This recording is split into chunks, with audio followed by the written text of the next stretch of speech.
ma nüüd oskan öelda? Eks natukene ootamatult see kohustus mul täna siin kõnet pidada tuli ja ega ma ausalt öelda ei valmistanud ette ühtegi kõnet. Aga tahan öelda mõned sõnad siiski. Kõigepealt suur tänu selle usalduse eest.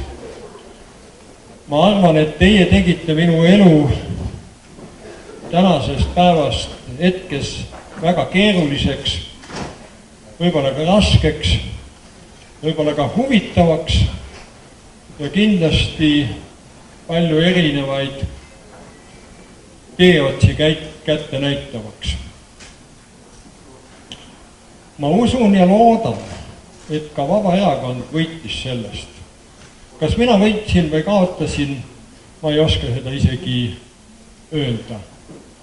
Ma võin teile tunnistada avameelselt, et ma hoidsin omale pöialt, et ma kaotaks, et siis ma saaks naisele sanatooriumisse järgi minna, kus ta täna hommikul sõitis, et ma saaks ka nädal aega seal olla.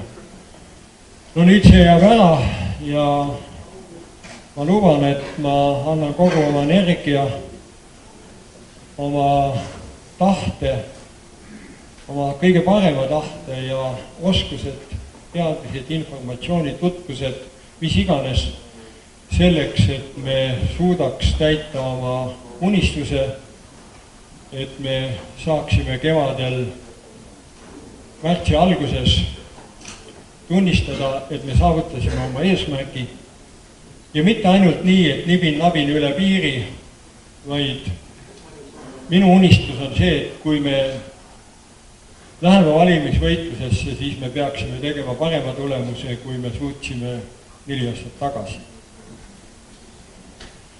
Ja kui ma enne programmi toimkonna sõnumite raames tutvustasin neid ikka ideid, siis nagu te isegi leidsite sellest väikesest jutust ülesse, meil on väga palju asju, millega me teistest erakondadest eristame.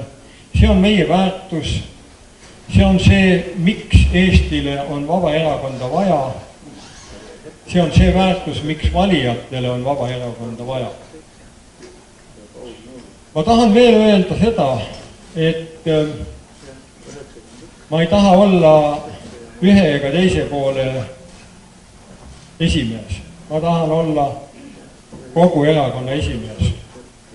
Ma võin teile kinnitada, et ma olen avatud kõikidele erakonna liikmetele, ükskõik, kas nad siis hoidsid mulle pöialt või on siit Andresele pöialt või Tarmole pöialt. Te võite alati julgesti minu juurde tulla, minuga rääkida, oma arvamusi avaldada. Ja ütlen veel ühe soovi, mida ma ütlesin Tallinnas ja Tartus valimisdebattidel.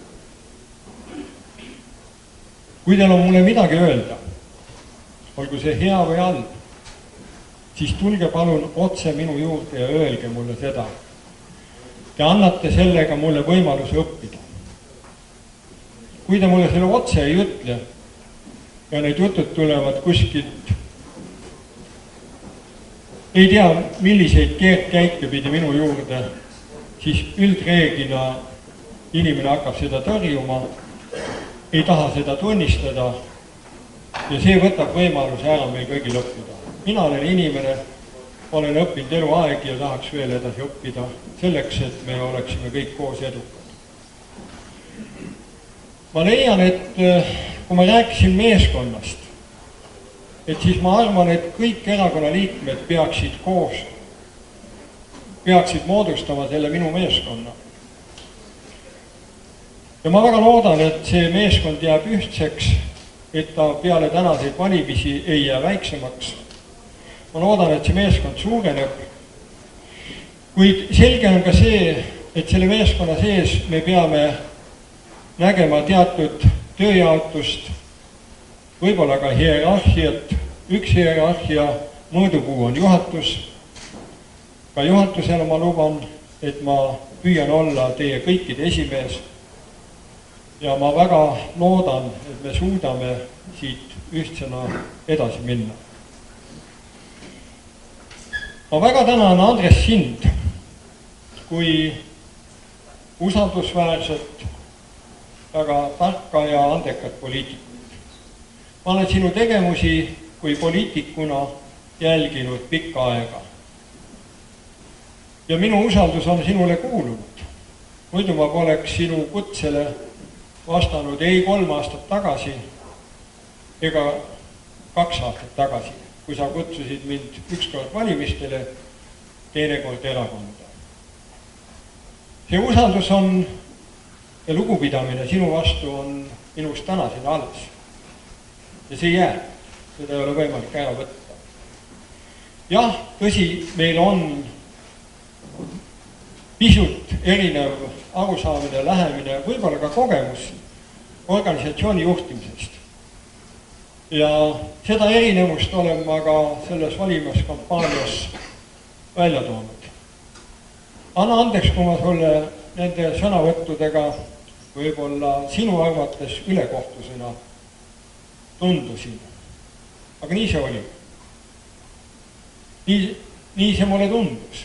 Ja ma olen suhteliselt aus ja siiras inimene. Ma tavaliselt räägin seda, mida ma tunnen, mida ma mõtlen. Jah, eks me kõik teame, pisivalesid me ikka aeg-ajalt ju harrastame. Aga kindlasti ma olen inimene, kes ei talu suuri valesid. Ma tundsin täna selles saalis suurt energiat. Ja ma usun ja loodan, et see energia, mis täna siin saalis on, ja võib-olla ka seal kodudes, kes hääletasid ja täna siia saali ei tulnud, et see energia läheb nüüd ühes suunas edasi. Meie juhatuse asi on seda energiat suunata õiges suunas, õigesse kohta, nii et me saavutame oma tulemuse. Ja kui ma repliigi korras vahepeal ütlesin, et poliitika ei olegi midagi muud kui eesmärkide sõnastamine ja sihipärane ja järjekindel töö nende eesmärkide saavutamiseks, siis erakonna põhimine ülesanne ongi sõnastada need eesmärgid, mis meid kõiki ühenduvad. Ja siis me peame ju kõik ühiselt nende asjade eest ka võitlema. Kui võitleb üks inimene, on vähe lootust, kui võitlevad 10, on rohkem lootust, kui võitlevad 100, on palju rohkem, ja kui me kõik võitleme, siis ma usun, et me jõuame ka sihile. Ma ei hakka täna enam siin praegu üle kordama neid poliitilisi teemasid. Ma rääkisin selles programmi tutvustamise käigus. Võin siiski öelda, et minu üheks suureks unistuseks oleks, kui Vabaerakond võtab oma üheks peavalimiste teemaks ühtlase Eesti eest võitlemise. Me kõik oleme Eesti kodanikud, sõltuvad sellest, kas me elame Tallinnas, Tartus või väikelinnas või päris metsanurga taga. Ja kodanikana peavad olema võrdsed võimalused nii riiklike teenuste kättesaadavuse mõttes kui ka õigus kõikidele muudele, nii sotsiaalsetele hüvedele kui ka haridusele, tervishoiule ja nii edasi. Et mulle tundub, et see võiks olla just see teema, milles me eristume teistest ja püüame kehtestada seda kui ühte valimiste peateemat. Kogu Eesti peab elama. Veel kord suur tänu teie, elagu Eesti, elagu Vabaerakond ja me võidame igal juhul.